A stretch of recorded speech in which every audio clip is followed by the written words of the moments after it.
Hello, everybody, and NHS, and welcome to week 4. This is November 10th to 14th.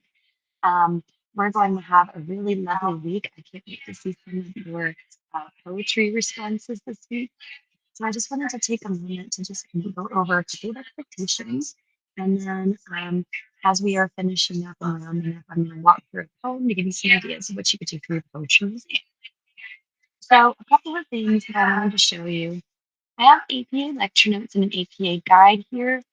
I did want to make sure that you understood that they are guides to help you like in your understanding of APA. So we'll walk through those as you need, but you also have access to your Norton for anything that needs assistance for APA.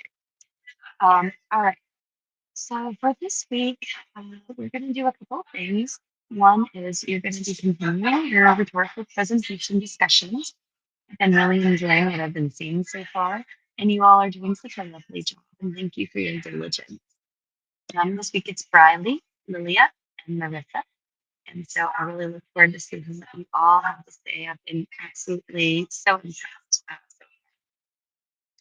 So, in addition to our presentations this week, you're going to be doing a little APA practice with a screenshot of your practice to make sure that you have an idea. And then the big kahuna that we're going to talk about right now is we're going to have a little mini tour assignment to stretch our creativity and our poetry critique. So here in the poetry critique project, I decided to take what AB Tech normally does and kind of make it a little something special. And so, what we're going to do is we're going to create a poetry mosaic and a CER. And so, what's that? What you ask? Okay, so if you go down to the bottom, this is a visual of what they look like. So, what you're going to do is you're going to pick a poem. It can come from any of the flash poetry list that I have given you, or anything from the book, anything that you'd like to do a deep dive on. And I would like you're going to choose a theme or major concept to go in the outside frame here from that poem. And then you're going to put in images, diction, and anything related to poetic devices in the inside circle here. And then your lines from the poem that illustrate that concept will go in the center. And so you know how to annotate a poem. Here's an example of that. I also have given you some guidelines here for how to write a solid CER paragraph on this with a claim, evidence, and reasoning with a workshop model, and then also a template and a graph for you. So you're only going to have 2 parts, but there are lots of helpful pieces of information on that document. And I'm really looking forward to it. It is going to be one of our core assignments, but it is a way for you to one, stretch your APA muscles, but then two is this is a way for me to like see you kind of like hone in on that like specific, precise way that we want to see so much more. Okay. All right. And so without further ado, I want to walk you through a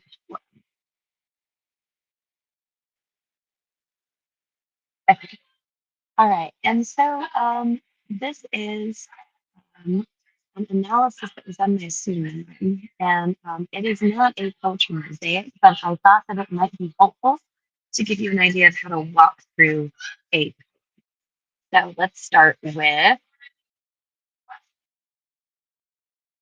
is this the last time I'll admire the guys in their neon yellow slickers guiding us to our parking lots before we head up 2 flights to the passenger deck?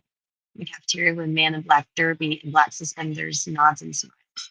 Interesting use of the word of black also makes me think, why is it the last ferry trip, right? So it's like, why is it the last? Is there something happening here? I think it was popcorn. In honor of this maybe last trip to San Juan Island, the last time when I saw my whale in the horn, I'm gonna go see if there's anything I can eat. And of course there is. 5 hours of ham chowder, just what the nutritionist ordered. Extra cream, extra butter, tiny potatoes I can easily scale. 2 spoons, one for me, one for the man, otherwise known as my personal representative. So there's kind of like a weird disembodied feeling here. And like she's talking about um herself, but then also talking about like this personal representative there next to her. When the time comes, this will help me administer a cocktail that kills. Makes me think, oh, that's really interesting. Cocktail. It builds the nervousness nasals. A book about John T. and Anna. My book about the journey to the Higgs boson. And while our daughter calls to remind us to take pictures of things she can draw, a sprig of rose hips, a crop of service berries, a deer she named Chewy, bellies full of chowder. We almost forget one of us is that. Ah, so moving. All right. So if we were walking through a poem like this and we were kind of like, what am I thinking that I want to do from a mosaic or write about? Right. First of all, we can like kind of break it down and paraphrase. And the other thing we want to think about is like, what about voice? What about words? Like, how are they influencing the meaning here, right?